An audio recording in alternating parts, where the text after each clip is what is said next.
ini tadi telah mendapatkan bimbingan, berarti sudah hampir 90% atau 95% sudah punya tekad kuat untuk menjadi istri Robi. Nah, seperti apa sosok Robi yang Asnel kenal? Kalau ditanya soal sosok, mungkin kalau dari penilaian pribadi, Ya, calon suami ya. mungkin tidak dinilai dari segi fisik, Hmm. tapi mungkin walaupun kalau dari segi agama mungkin sama-sama belajar, Ya. tidak ada orang yang sempurna, baik dari saya pribadi maupun untuk calon suami. Cuma untuk kedepannya memang tujuan nikah adalah untuk ibadah, Ya. itu tujuan utama. Berarti Asnel meyakini bahwa Robi adalah sosok seorang laki-laki yang dihadirkan Allah untuk bisa mengimami Asnel bersama nanti sholat keluarga. Iya. Kira betul tuh harapan calon istri Robi, katanya sosok yang akan bisa menjadi imam dunia akhirat. Apakah Robi siap untuk itu?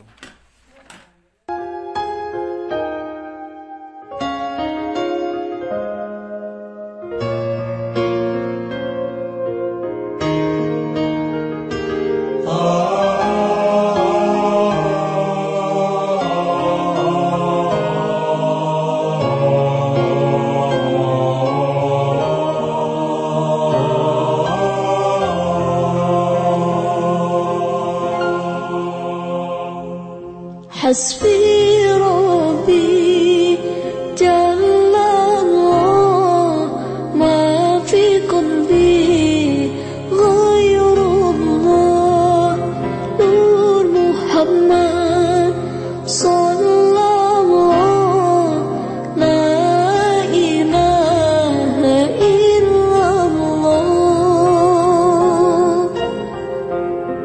حسبي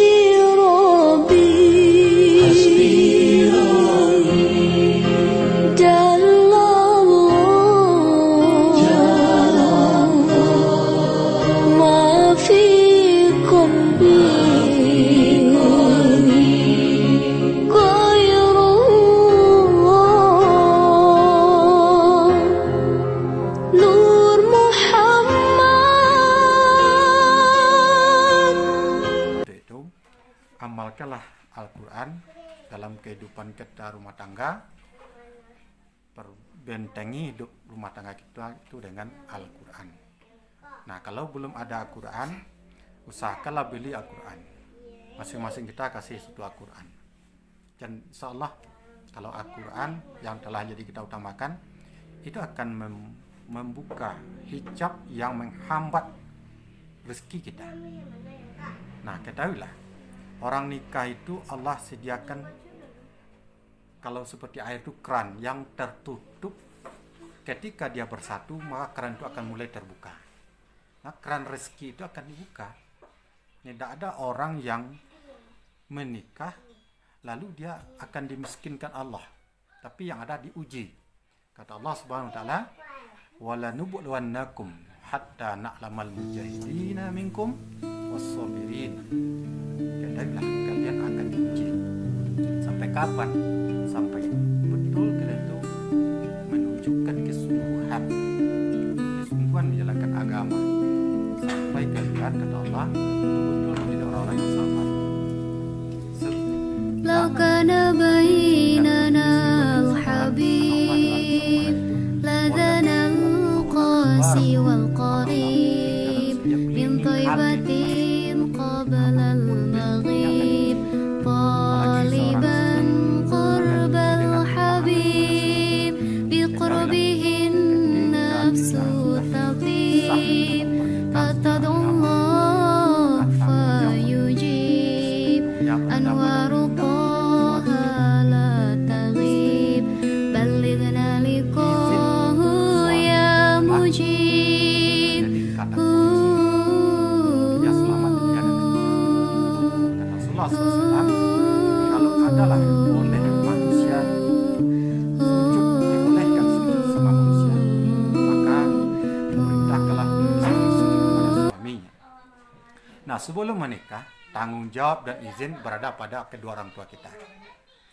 Nah, jangan nanti karena egoan kita atau karena selama ini begitu patuh dan taatnya kita kepada ibu bapak kita, ketika telah bersuami maka termasuk mengunjungi orang tua kita harus seizin suami. Ya, harus seizin suami, sepengetahuan suami. Dan suami zaman sekarang harus perbanyak memahami dan mengerti dengan kondisi. Nah, jangan nanti ketika kita telah sah pernikahan, telah kita menikah, lupa pada orang tua. Nah, untuk itu izin suami kemanapun dan apapun dan apa yang akan dilakukan harus izin, termasuk kebiasaan kita. Biasa pakai pakaian begini begitu, pakai harum-haruman, bermake up dan lain-lainnya, harus izin suami. Kalau dia tidak suka, ya tidak kita lakukan. Kalau dia suka seperti itu, seperti ini, ya kita lakukan. Dan berhiaslah untuk suami. Dan suami, ketahuilah, dan harus juga dipahami oleh istri, bahwa di pundak kita itu ada 3 tanggung jawab yang tidak bisa kita lepaskan. Yang pertama, kita sebagai suami dari istri kita. Maka tugas kita adalah menafkahi dia lahir dan batin. Yang kedua, tugas sebagai anak dari ibu kita. Kita bagaimanapun adalah anak.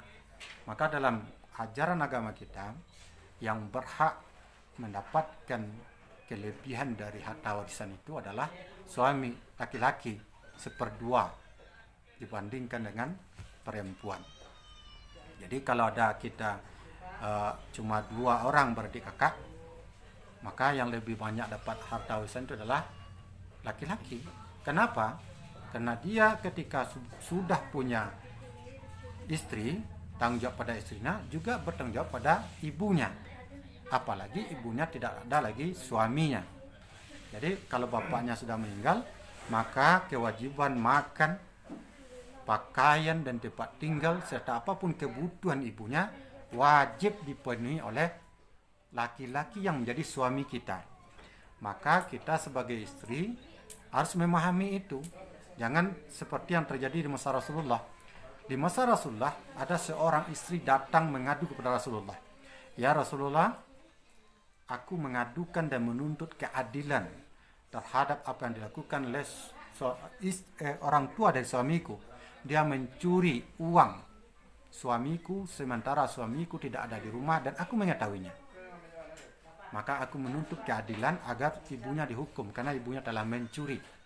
Nah, apa kata Rasulullah SAW? Sampaikan. Maka diperiksa, diinterogasi, ditanya, maka apa yang menyebabkan suamimu apa yang menyebabkan ibu dari suamimu berani dan nekat mengambil uang dari suamimu? Ditanya, apakah suamimu pernah mengantarkan nafkah untuk ibunya, mengunjunginya? Minta dia jawab, memang tidak, selama ini tidak membelanjai ibunya. Maka kata Rasulullah, maka justru engkaulah yang tempatnya neraka. Kenapa? Karena dengan perilakumu telah menjadikan suamimu durhaka pada ibunya, tidak lagi menafkahi. Jadi Inel harus pahami itu.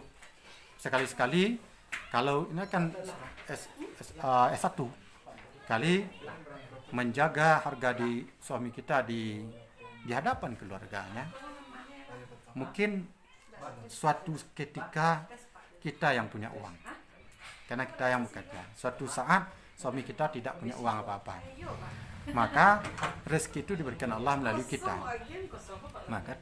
Maka bersikaplah menjaga marwah suami kita. Kan ada orang begini, dia kasih uang di hadapan suami untuk kasih ibunya. Itu secara tidak langsung dia merendahkan suami. Kalau mau mengasih uang untuk dikasihkan kepada ibunya atau kepada keluarganya, kasihlah di rumah dulu. Nanti seakan-akan kita tidak ngasih uang kepada suami.